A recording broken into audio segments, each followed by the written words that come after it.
I can't recall the day your dream became my life. I've lived an eternity with you by my side. You by my side. Like the sun and the moon, I've seen that your light reflects mine. And riding together we have conquered the skies. But for so long I failed to see the truth as I searched for a fantasy that lived within you. Said, how did you know that you'd be my angel when your wings were draped into my heart? Where did you see that we would be wonderful and our dreams would live where we are? Hello, I'm Shane Schultz, and this is Arisen Strength, the motivational podcast. Folks, we do this show because we feel there are far too many dreams, talents, and capabilities that are being suppressed for whatever reason. Whether it be injury, illness, or life experiences, these situations have a way of finding us being robbed of what it is that makes us special and unique in this world, and that's our passions. Here at Arisen Strength, we encourage people to pursue their passions in spite of the challenges they face. Now, how we do that is with our three-pillar concept. Number one, we support. Number two, we empower. And after all that work, number three, we have the right to celebrate. Folks, that's the Arisen Strength concept. Our goal is help you be more than the challenges you face. Hey, Wayne, it's been a while. Hey, Shane, it certainly has. It's really good to be back. You know, it kind of feels a little bit weird. We've been away from the mic for a little while, and we're bringing back our new season here for what we're trying to do here at Arisen Strength. You know, what are some things that have been going on with you since we've been away from the mic? Well, it's when I think back, it's been a long time since we've done this, but mostly I've taken and been focusing on physical health for myself. Mm-hmm. As people who've listened to us in the past know that, I've shared a lot about my struggles with addiction and with mental health, and not so much on the physical health side. And then that kind of really taken a back seat, and it took a back seat to the point where it was getting maybe a little bit dangerous. My physical health had got to the point where I was not able really to even continue speaking without running out of breath, because of, really just weight gain, just putting on so much weight that it was my lungs were not even able to expand enough to catch my breath. So I was constantly out of breath, and then of course that affected all aspects of my life, not being able to move around as much. And so breaking down, saying, all right, you got to face the music here, need to go see a doctor and get serious. So I've seen a lot of doctors, pulmonologists, check out the breathing. I got hooked up with a CPAP machine, which I just started a couple of weeks ago. It took a while from doing that to, in fact, it was over a year ago I did my first sleep study, but I didn't do my follow-up sleep study for about a year after that. And then there were some problems getting the machine, and I just got the machine less than 2 weeks. It'll be 2 weeks this week that I've had it, so I just got it. And so that's a new thing. Starting about 3 months ago, back in April, I started on a little bit more of a rigorous diet, which is essentially, it's a diabetic diet, which means, at least at this point, almost no sugars, almost no carbohydrates. So make sure I'm getting plenty of vegetables, plenty of fresh fruit, dairy, yogurt, and proteins, meats, and not worrying too much about the fat level, especially since the amount that I'm eating is way down. Throwing some extra fat in there is not really pushing my calorie count up that much, and that's helped. I'm down about 60 pounds in the last 3 months. Wow. And I'm seeing a nutritionist on a monthly basis, so I check in with her and we set up monthly goals and work on that. I did see a cardiologist too, get my heart checked out, make sure that that was okay, and that was fine. Although they did put me on some blood pressure medicine. So I got my blood pressure medicine that I'm taking now. I got my CPAP machine. And the doctor does have me started on metformin. I just started on that. That's for the diabetes, just a couple of weeks ago. But there's still a long way to go. I was getting to the point where I'd thrown my hip out a little bit, so I almost could not move. I was like, it was unbelievably painful. Constant knee and joint pain. And so it was, serious changes had to be made. And, as we try to talk about here in Arisen Strength, you gotta get up and do it, right? We talk about kick the can't and actually, do less talking and do more doing. And so this is, a lot of doing going on. Can I do more? Sure. I can always do more. But I'm at least making, my lifestyle now is vastly different than it was, a few months ago. It was really, really, really getting bad. It was to the point where I really couldn't roll over in bed. Mm-hmm. It was just too hard, too difficult. So, now I'm a lot more mobile. I still have, a ton to go. This is probably going to take me, maybe a year and a half to 2 years of weight loss probably to get to a healthy weight. But even anywhere along the line now is good. I'm already probably the least I've weighed in 5 years. So that's a good thing. And, it can only get better from here. So that's a CPAP machine. I just thought you got a new video game or something with your big screen TV and that you were trying to be like a fighter pilot or something like that. But, no, I'm only kidding. It is, and it's a very good machine. I had one about 10 years ago and I never could get used to it. Also at that time, I was not addressing my mental health issues or my drinking, and that probably played a lot of role in it, but I could only get a couple hours a night with it when I was using it. That was about 10, 12 years ago when I had the machine. So this one I've had for about 2 weeks. I've used it 4.5 hours the first night, but 7 to 9 hours every night after that. Wow. Right away. It feels comfortable on me. I know it doesn't bother me. I'm able to sleep on either side or on my back. And it doesn't the hose doesn't get in the way. It doesn't interfere with my movement in bed. When I had it before, it would seem like maybe the hose was shorter. The machine was much louder, maybe. I don't know. This one is, it really, really, is comfortable. So they've made huge progress, I think, in the last 10 or 15 years in the machines for as far as comfort. And hopefully it's working. I mean, it does seem to be working. I'm not as exhausted as I was. And all the other things that kind of come along with having, interrupted sleep and things like that. Yeah, for you to catch anywhere between 7 hours and 9 hours, I mean, that definitely is making a difference in your life because I know you for a pretty good while now, and I've known you very well.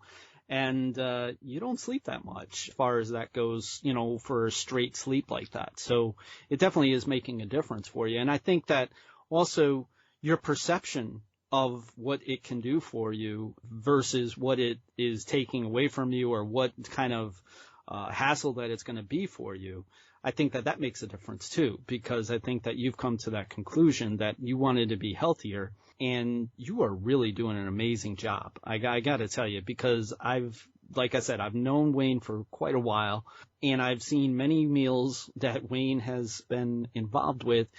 And it's really strange for him to get a snack being like broccoli or something like that. It's like could not really fathom it in the beginning. But you've been eating carrots, you've been eating broccoli, you've been really cutting down on breads, you've been really cutting down on sugar. You used to drink 2 liter of Pepsi like it was a water cooler, and it was like something that was just amazing for you to just be able to take it on like you did. And you really are making a difference, not only for yourself, but also for others around you, because you really are making a lot of people very happy and very proud for what it is that you're doing. So I want you to know that. Thank you very much, Jay.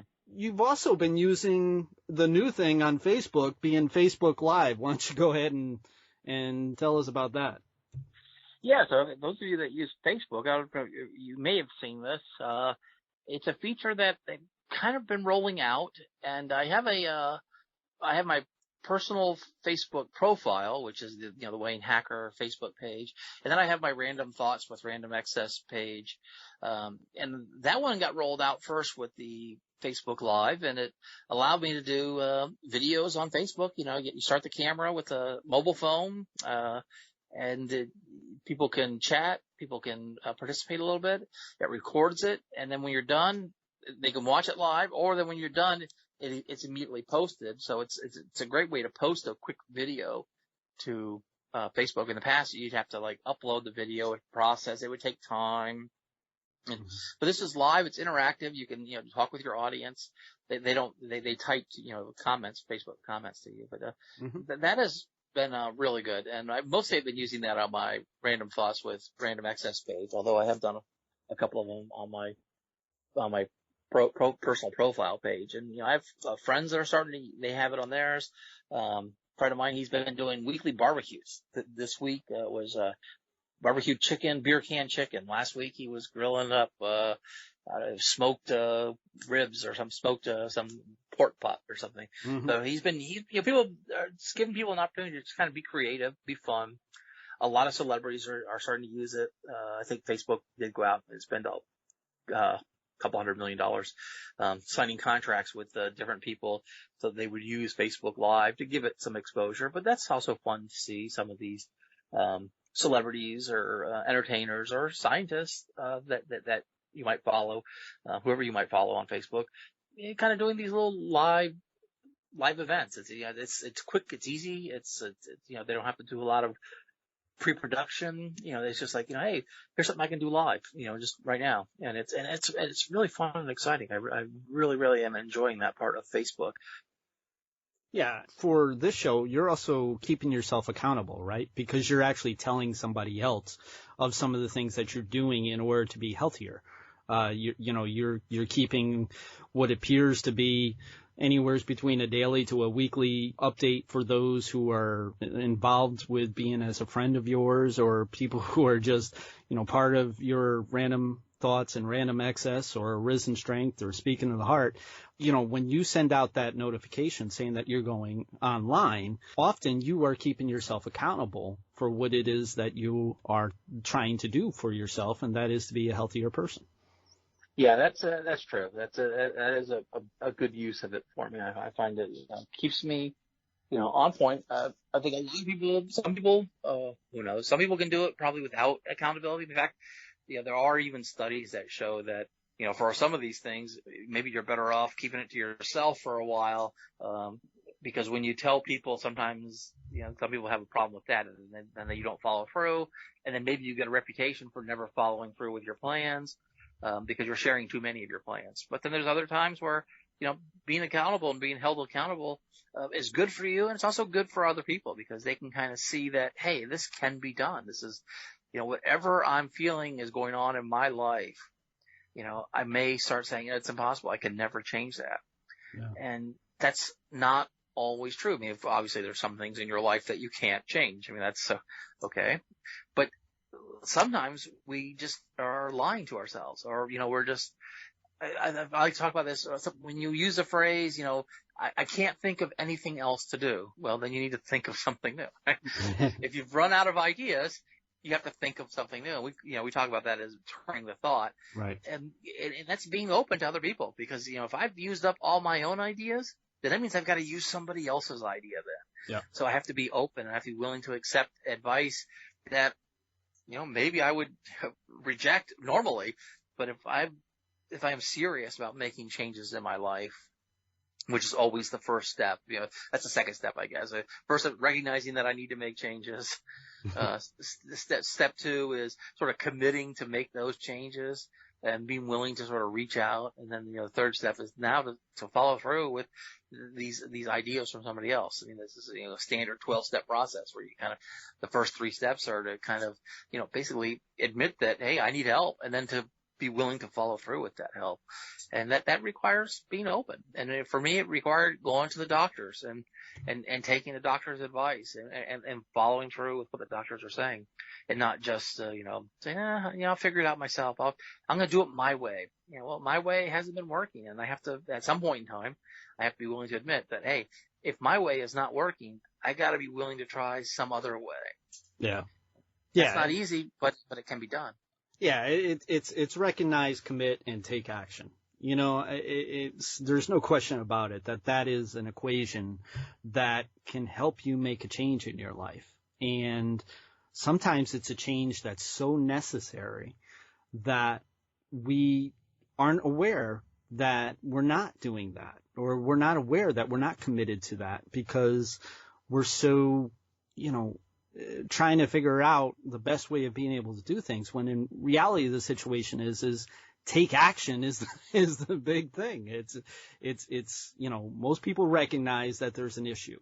Some people commit, some people don't. But taking action is a very big step, and it's something that a lot of people have a tough time doing. And I got to say that the taking action part, from what it is that I've observed with your transformation that you've been doing here for quite a while now, has been amazing. I mean, it's definitely been on point. You've not backed off of it at all. You've not made excuses. You've arranged it with other people so as to make sure that they are helping you be able to achieve your goal, and that is to be healthier. And, and that's something that a lot of us can take to heart, because although we want to be better than what it is that we currently are, it's one thing, again, to recognize. It's another thing we have to commit to it, but then taking action, that's the very big part of the deal. And a lot of times, as you mentioned, that taking that action requires asking someone for help. Right. Asking a lot of someone's for help in some cases. I don't have to do this on my own. I don't have to, that takes, just sort of commitment or maybe just opening my mind and being willing to say, you know what, I do have to admit I need help here. And asking for help, I heard this thing was one time, and I have to remind myself this. Asking for help is an act of courage. A lot of times I think we get into a position and we feel that asking for help is maybe a sign that we failed, or a sign that we're weak, or a sign, and we have to sort of change our mind on that. We have to, turn the thought. Asking for help is an act of courage. Mm-hmm. That's something that says a lot, that you're able to reach outside yourself, able to admit that, hey, I can't do this alone.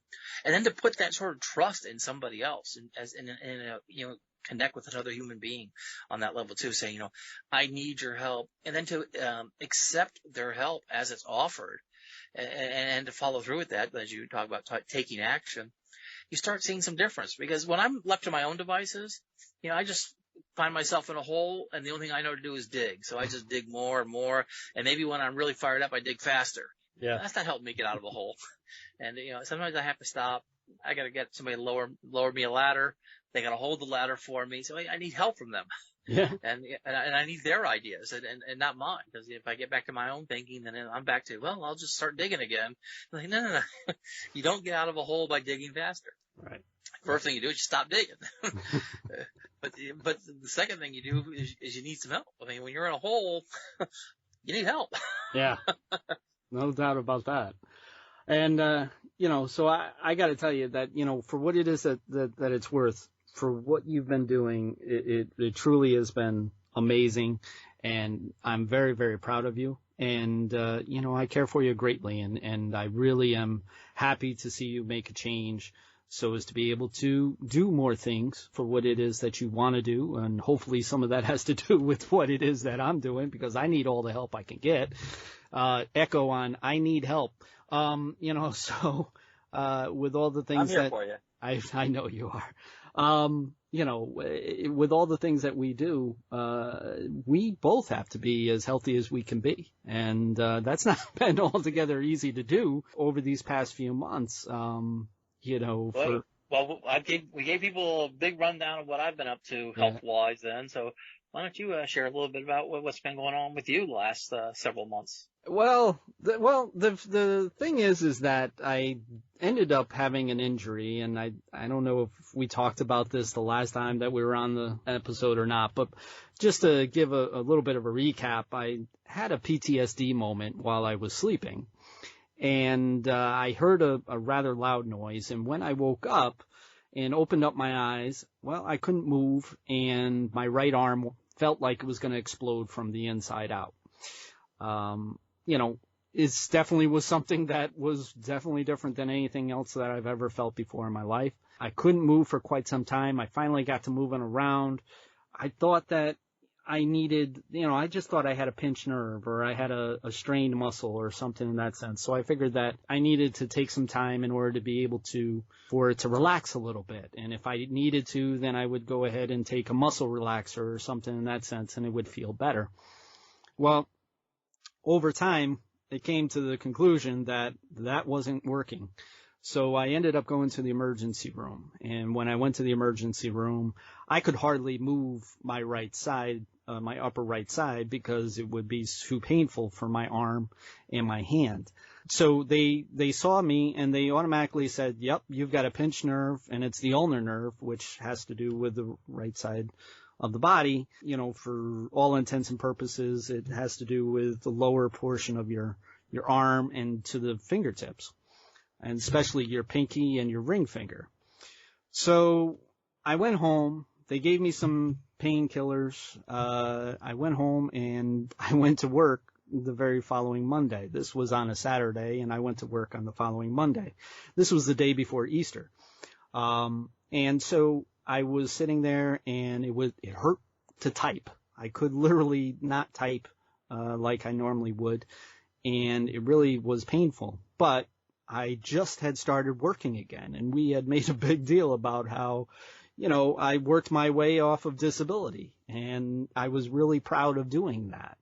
And so I went to work no matter what it is that I was feeling, and so forth. Well, I finally got a phone call a little bit later in the day, and it came to realize that it was much more than what people had thought. It wasn't just a pinched nerve. It was actually, I had an old fracture of my neck. I also had 2 bulging discs, and I had a compressed nerve, which was the ulnar nerve. So I was dealing with much more than what it is that I had initially thought. So I ended up not being able to work because of the complexity of the injury and everything. It came to, after trying my best in order to be able to do the things that we do, people were coming to me and saying, you need to take some time to be able to address what it is that's going on with you. And, like you, I kind of listened to what people were saying. And so I took some time off from doing what it is that I do with the Speaking the Heart radio network. Thankfully, everybody on the network was very generous with their time, and telling me that it was more important for me to get my health so that we can move forward later on down the road. So it was a good thing and everything. Well, it turns out that the injury itself has been more and more irritating to me. It's been more painful. It's been more, it's complex. So what happens is that it's compromising my arm more and more. So I went and I did a surgical consult, and it turns out that was really a bad experience. Now, there's some people out there who are part of our audience that have had numerous bad experiences with different doctors. Remember when we were talking to people in regards to Lyme disease and fibromyalgia? They were going to doctors who basically said that they didn't really have anything that was wrong with them, and that it was mostly in their head and all this nonsense. Well, we knew that they were going for a reason, and I knew I was going for a reason, and the reason that the surgical consult ended up being is that he insisted that it was my elbow that was the injury. And I told him straight out, I said I didn't hurt my elbow. It was my neck. And so he couldn't really understand that. But every test that we did, including an MRI, many x-rays, nerve tests, nerve stimulation tests, and everything in that sense, it all pointed out that it was my neck. But he insisted that it was my elbow, so it kind of threw things out of whack. So I had to go through a number of more tests that I had to go through. And next thing you know, days just keep on going by. Months went by. And, I finally just had an examination from a hand specialist also who deals with the elbow as well. And he immediately threw me into an x-ray machine and said, we're doing this right now. We're going to get this straightened out right now. And it turned out that my elbow was perfect. So there was no problem with the elbow. So we now know that it's definitely a neck injury. And it's something that's been compromising me for quite a while. Wayne knows quite a bit as to how much that it's been keeping me from being able to do just everyday things, much less anything that I would do for work, or if I would do anything that's in regards to the different things that we do here with the Speaking of the Heart radio network, as well as the different podcasts. So, it's been a pain, to say the least, and it's been a big one. But I think that we've got it going in the right direction. I have another surgical consult that's going to be on August 10th. Hopefully we'll not have another issue that we had with the first one, and we'll get going in the right direction. It's pretty clear that it's going to require surgery in order for this to end up having an opportunity to get a little bit better. One improvement that I've seen, and this is just from a personal point of view, is you're no longer uncomfortable to look at. When this first happened, your body was so twisted up, and you got yourself in the most uncomfortable position, but it was one that, you felt like you had to get into to like minimize the pain, and it was just so painful to look at it, and to see you try and move, it was just awful. And now it's actually to the point where, at least if you're sitting there and you're not moving, mm-hmm. you're not painful to look at. It looks like, people might not even notice that there's anything wrong while you're just sitting there. But of course, if you try using that arm, and now you have to be really careful. And when you look at the hand and the way you have to hold your hand, it looks, you can tell there's something going on a little bit. And, but when that first happened, and for a while there, it was painful for me to look at. I have to stop seeing you for a while. You need to just like go over where it is you go to, and you stay over there. And that is not true at all, but it was difficult. I mean, it was, you could just tell that there was a lot going on, and now at least it's to the point where, it's kind of loosened up a little bit, and maybe it's like every position is uncomfortable now. So you pick one that's maybe a little healthier in the long run, because you're at least able to move minimally. Yeah. So when initially there, it was like you were freezing up and you were locking up, and it was like, oh man, it was not a comfortable thing to look at. But yeah, this is serious business, and requires talking to, like you said, a second opinion. You got to see the right doctors who are willing to do the right thing, and not just give in to the first thing that you see. First of all, be willing to go. It'd been easy just to say, no, it'll clear up. I don't need to see a doctor. So there's that sense of, hey, no, I'd better get this looked at. And then while you're doing that, then get it looked at a couple of times. Make sure that you have the best medical opinions that you can get, and then get it taken care of in a timely manner. So. Yeah, I mean, that was the big thing, was the fact that when I came to the point as to where, listen, I recognized, right, I committed myself to, hey, we need to get this looked at. We need to get this taken care of, because I knew that it was much more serious.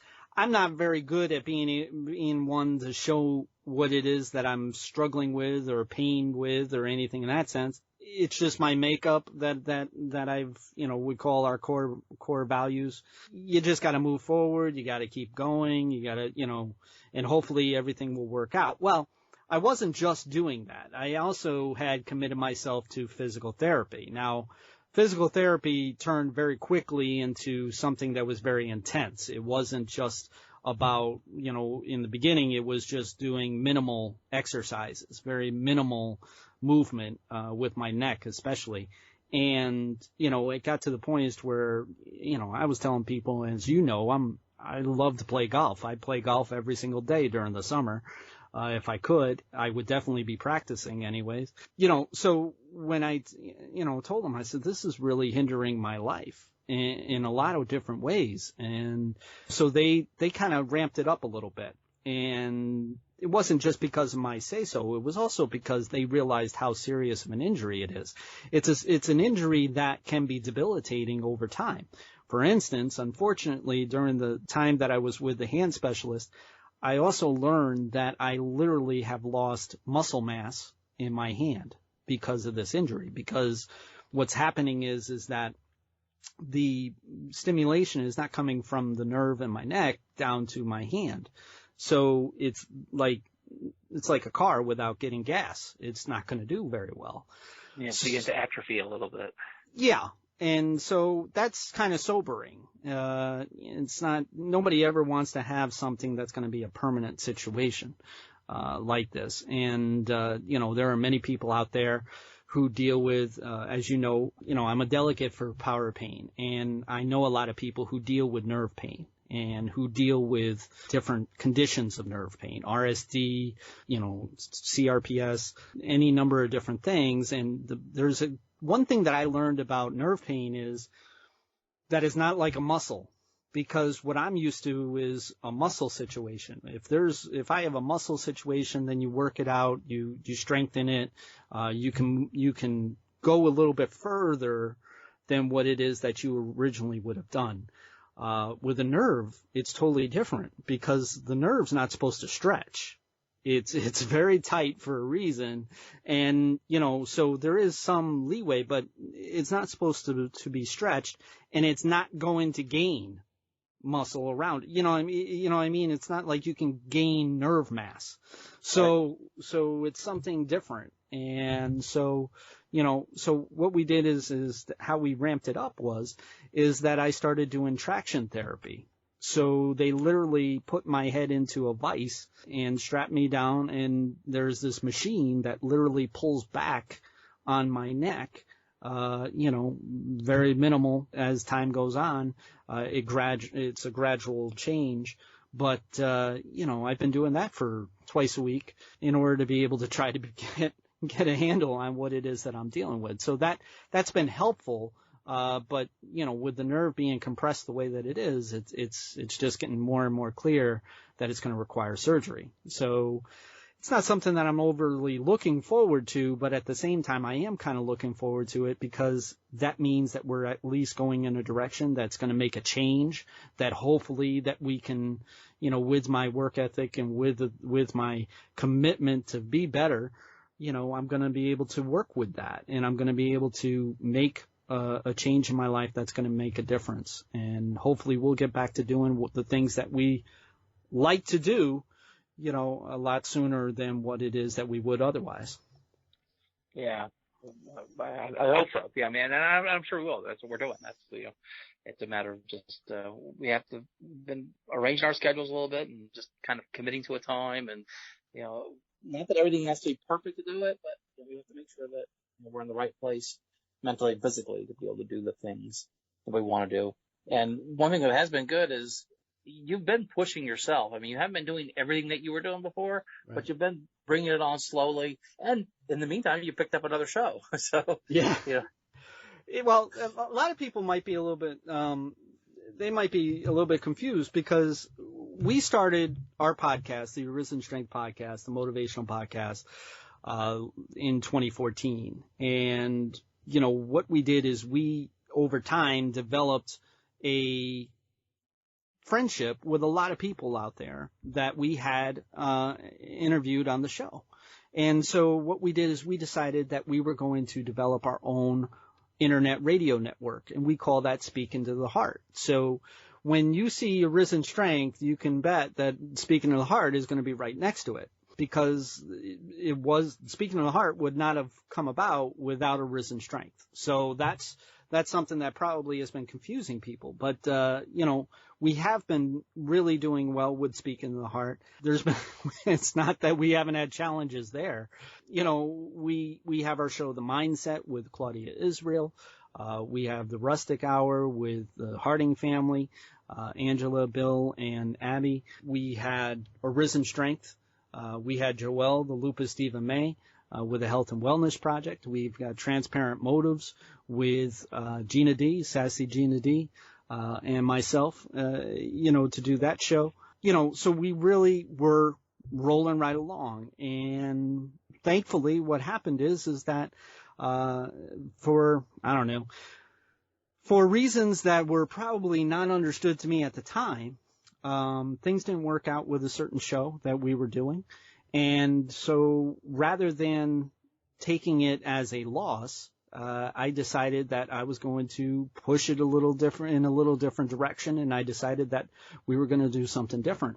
And so with that being the case, we have a couple shows that we have in the works that we're going to be doing.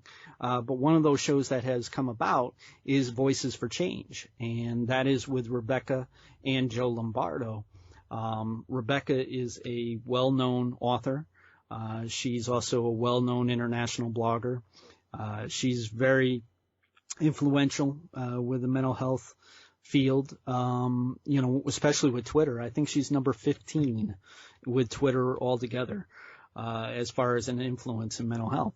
So, we decided that we were going to develop a show, and the way that I made that happen is that between the two of them, they're more than the challenges they face. Now, Joe doesn't have the challenges that Rebecca has dealt with. Rebecca's been dealing with bipolar since she was 19 years old, as well as a number of other things. She dealt with PTSD. She's obviously dealt with depression. She's dealt with a number of things. But Joe was really somebody who was being a supporter of Rebecca, obviously being her husband. And he was doing all the things that he could do as a caregiver in order to be able to help her out. And so while I was talking to them, I came to realize that they were much more than just the challenges that they have. They're very cool. They love to talk about movies. They love to talk about music, and they love to talk about a whole lot of different things, sports and such. So Joe is actually a very well-accomplished guitarist. He was on a band that did a whole lot of accomplishments in the field. So, he's done quite a lot as well. And me with my good friend Andrew Wheeler, we hit it off pretty quick. And so with that being the case, I decided to develop a show that was much more than just awareness. I thought that the idea would be is to have entertainment and awareness mixed in.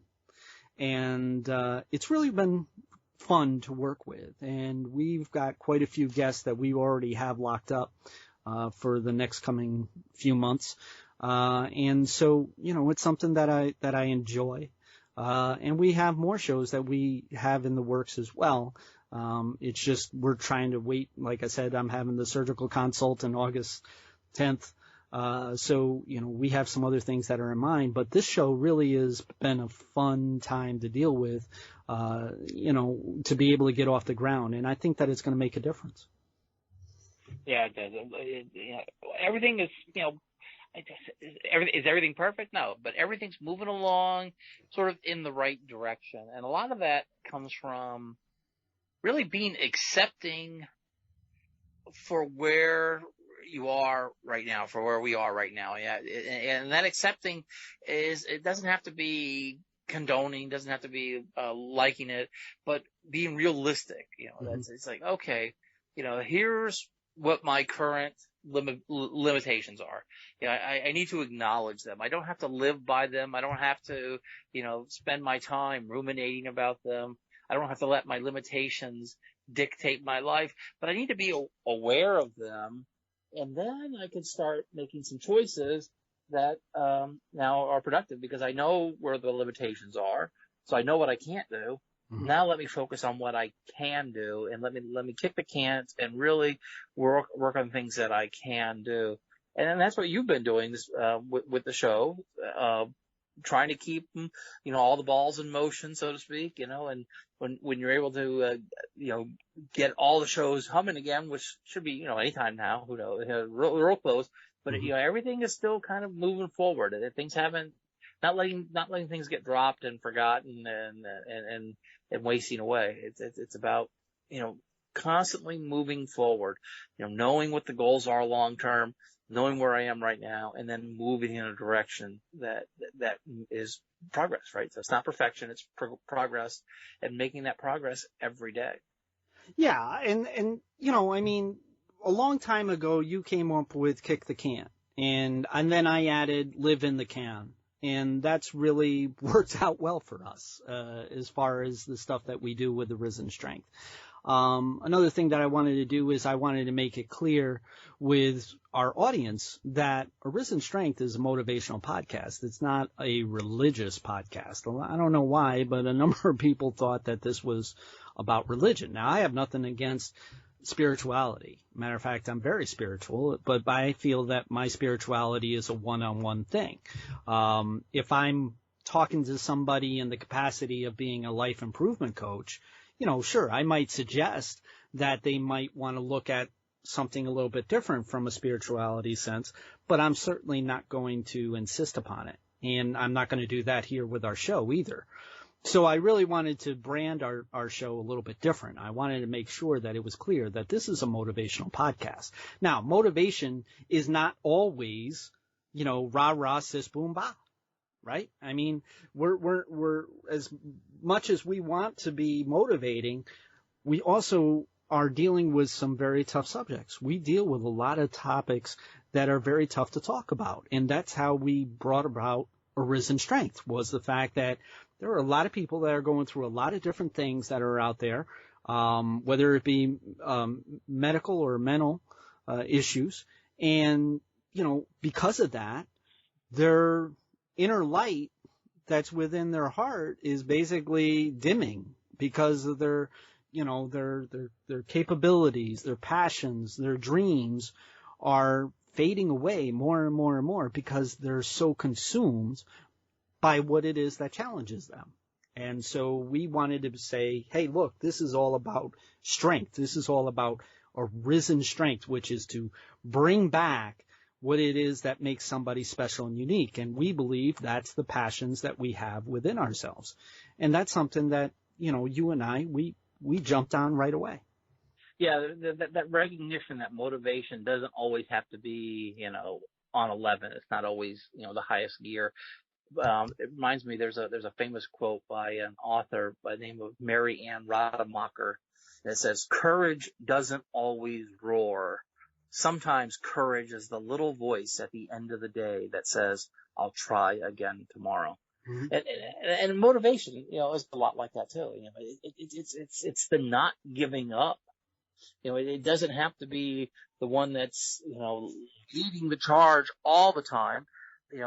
Sometimes the job of motivation is just to remind us not to quit, because we haven't failed if we haven't quit, right? As long as we're still moving forward, still trying, still being open, we're doing all the right things. And that's what motivation, kind of comes down to, is it doesn't have to be, sometimes, and it's like contentment versus happiness. I think maybe, we get these words in our head and we have these magical pictures of like, oh, I need to be happy all the time, or, and that's why, and that's a good one because there's this extra word, contentment, which is like, a little bit less than happy.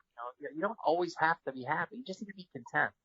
And you'll get these moments of happiness, these moments of joy, moments of elation, and they'll feel great when they happen. But it's okay if you don't feel them all the time, as long as you just drop down to contentment and hum along, and then embrace the moments, celebrate the moments, really live life. You'll kind of weather through, the tough times, I guess. That's a way to think about that. Well, I mean, you talk about content versus happiness. We talked about that on the mindset when I spoke with Claudia. Claudia Israel, who is a licensed clinical social worker with an R rating. She's our expert when it comes to the mindset, when it comes to the Speaking of Heart Radio Network. And she's also a very good friend of mine. And, we're talking about that. And here it is. Claudia has been dealing with a health issue for quite a while now. It's since last November, and it's very serious. It's not something that, can be put off by any means. And it's landed her in the emergency room. We've literally done the show with her being in the hospital. She currently is having some issues as to where she had some surgery just this weekend. So there's a lot of things that are going on that definitely are not motivating. But the fact is that one thing that does motivate is the fact that no matter what it is that Claudio is going through, if I was to say, are you going to be able to do the show, or are you ready for the show? The very first thing is she says, hell yeah. I mean, she has no problem doing the show from her hospital bed. And so that's very motivating to me. And there's a lot of people that are out there. There's a lot of our audience that are out there that are doing these type of things. It's just amazing. We also have our good friends, the Harding family, with Bill, Angela, and Abby. Unfortunately, they've had some situations that have happened as to where they're having some tough times right now. And being our friends, we're going to do the best that we can in order to be able to help them. But at the same time, it's like, I know Angela, I know Bill. These are spirits, and Abby is right along with them. These are spirits that are within that cannot be dimmed. You know what I mean? It's like they are fighters. But at the same time, they're not just fighters. They're just wonderful people. They're people that, they care about other people. Bill goes out of his way in order to help somebody laugh and smile. Whether it be a joke that comes out of his mouth or, the color of his hair at this given time. He's got a mohawk, and sometimes it's blue, sometimes it's green, sometimes it's purple.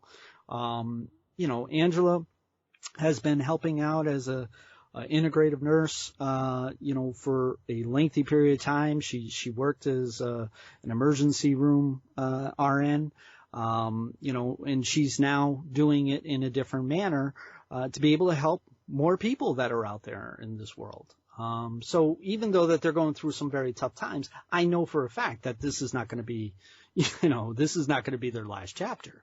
There's going to be another chapter within their book of life that is certainly going to be rewarding to more than just who it is that they are. It's going to be rewarding to people that are going to receive from them something that is pretty miraculous, I believe. So I think that, with the things that we do here with our network, what we do here with Arisen Strength, if we do nothing else, we support and we empower our friends. And our friends are many. I mean, we've got thousands of people who follow the show, and follow us on Twitter, follow us on Facebook, follow us on Instagram. There's a number of different places that people follow us on, and there's a lot of people that are going through some very tough times, but we are there to support and we care, because we know that that's what life is really about. And to Wayne and I, when we developed the show, it was not because we wanted to make a business. It was not a business plan by any means. It was not about, making money. This was about using our chats, of which we had at the dinner table and after dinner table, as to where we put them on air. And, thankfully, they made a difference in a lot of people. And so we've received a lot of different letters. We've received different messages and emails saying such. So that means that we're doing something right. And that's what we're going to continue to do. We're going to do that for as long as we can go. And, just like we didn't just stay with one podcast, we developed a radio network. Well, we're going to do more so. We're not just going to sit there and although it's not a bad thing to get something straight and get something going in the direction that it needs to go in, we're certainly going to be looking for more ways in order to be helpful to other people. And, with our website, we're doing things that we're trying to do. I'm going to be committing myself, notice this word, committing myself, to doing a weekly blog. I'm going to do at least once a week, even with my injuries that I deal with.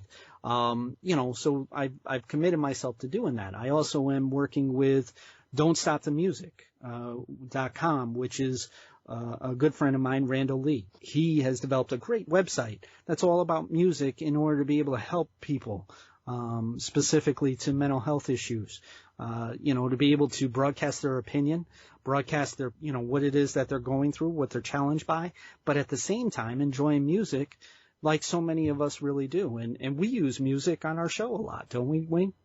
Oh yeah, definitely. Like you mentioned Andrew Wheeler earlier. Yep. You know, he's a great blues guitar player. And music is an important part of life.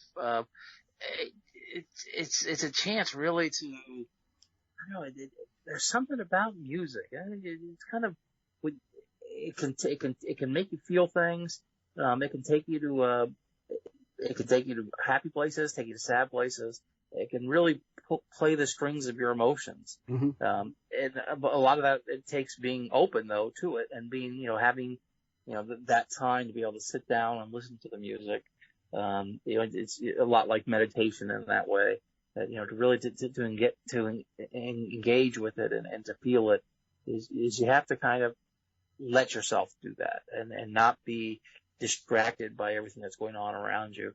And then if you can do that a little bit, it gives you a few minutes a day to really feel something real and maybe different than what you're feeling right now. Yeah. And that's what we're going to do. I mean, I love music myself. Music has a way of being able to get to my inner spirit, to be able to make me forget about stuff that I might have been ruminating on, or it might, get me to the point as to where it might actually bring me up another level. And that's what we like to do here. We want to bring up another level to introduce people to that next level that might be there for them. And we know that in order to get to that next level, we have to be able to see it. We have to be able to believe it. And a lot of people that are going through the different challenges that they go through, again, whether it be, injury, illness, or life experiences that they've had, well, they really don't see another level. They see where they're at right now, or they see worse. They see what it is that happened to them in the past. And so what we're trying to do is we're trying to introduce that new level for somebody to grab hold of to make their life a little bit better than what it was the day before and the day before that. And that's really what Arisen Strength is about. Another thing that we're going to do with Arisen Strength this season is that we're going to open it up a little bit. We're going to be on Twitter, which is going to be #Arisen Strength. So if you happen to be on Twitter quite a bit, you can follow us during the show at #Arisen Strength. If you have any questions that you want to be able to hear the answer on the air, you're more than welcome in order to be able to leave us that question on #Arisen Strength. We'll also be there to be able to talk about what's going on during the show as best as we can while we're having the show. So there's a number of different things that we have in mind for this season. We're going to open it up because we want to actually have our audience be our guest on the show. So if you want to be on Arisen Strength, give us an email at arisenstrength@arisenstrength.com. Yeah, that'll do it. Okay. Arisen Strength. I think they can send you an email directly, Shane@Arisen Strength, or if you want to write to me, it's Wayne@Arisen Strength. Right. Yeah. Just use our first name @arisenstrength.com and it'll get to us. That way, if you want to be on the show, we can arrange it so that we can get you there. We want to get a number of guests that are going to be on the show that are going to make an impact for people, but we also want people who we're helping to be able to show us how it is that we've made a difference in their lives and how it is that they can make a difference in ours. Because that was really, believe it or not, that was the first part of the whole deal when it came to Arisen Strength. It wasn't just about us helping you. It was about us helping you help yourself to help us. Does that make sense? Because what we were doing is that's the whole part of Celebrate, right? We wanted to be able to come to a point as to where we help somebody to where they had found themselves being better than what it was the day before and the day before that. And now they're coming back and telling us about it and telling us what it is that they are now doing as a result. So if you want to be on the show and you want to tell us what it is that we can do in order to be able to be helpful, whether it be a different topic, whether it be, a different, support group or what have you, we definitely want you on the show so that we can actually learn, improve, share. That's something that Wayne came up with a long, long time ago, and it's something that we really work with in order to make our shows and our network the very best that it can be. You know, every time that we get together to chat, Wayne, it doesn't take very long for an hour to go by. No, it doesn't. It happens almost in the blink of an eye. Yeah, it really does. So, folks, we want to say, hey, we're back. We are back, and we're here to stay. We're going to be here again next week at 8 p.m. Eastern Time every Sunday night. You know, so definitely check us out. Again, check us out on Twitter, hashtag Arisen Strength. And, you know, we're going to have a bunch of different topics that we're going to be talking about. Next week's topic is going to be one that we could have talked about today, and that was frustration. There's a whole lot of frustration in this world. And so we're going to be talking about how we handle frustration, what kind of frustrations that we've dealt with over time. And it doesn't, you know, we talked about some things that we've done just since we've been away from the mic, which hasn't been that long when you're in the grand scheme of things. But what's necessary is to not buy into the frustration as to where it's consuming. So we want to talk about that so that we can make sure that we can get people going in the right direction, even though that they're going through some frustrating times. Sounds good. Looking forward to that. Yeah, it's going to be a great time. So for now, I'm Shane Schultz, and he is Wayne Hacker. Wayne the Hack Hacker, my very best friend. And I got to tell you, I wouldn't have this show with anyone else. Folks, we want to say thank you, and we'll see you next week at 8 p.m. Sunday night. Have a great night. The sweetest moment of life I ever knew was when I opened my eyes and saw that you were my truth. Said, how did you know? How did you know? That you'd be my angel. When your wings were trapped into my heart. And where did you see? And where did you see? That we would be wonderful. And our dreams would live where we are. How did you know that you'd be my angel? When your wings were trapped into my heart. And where did you see that we would be wonderful? And our dreams would live where we are. How did you know that you'd be my angel? When your wings were trapped into my heart.